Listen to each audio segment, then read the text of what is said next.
Assalomu alaykum, hurmatli urgutliklar, yurtdoshlar. Mustaqilligimizni 35 yilligi bayrami bilan chin yurakdan tabriklayman.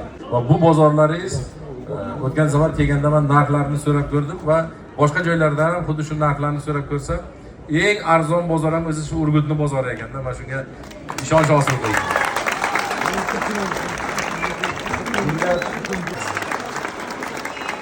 Avvalambor assalomu alaykum, hurmatli yurtdoshlar.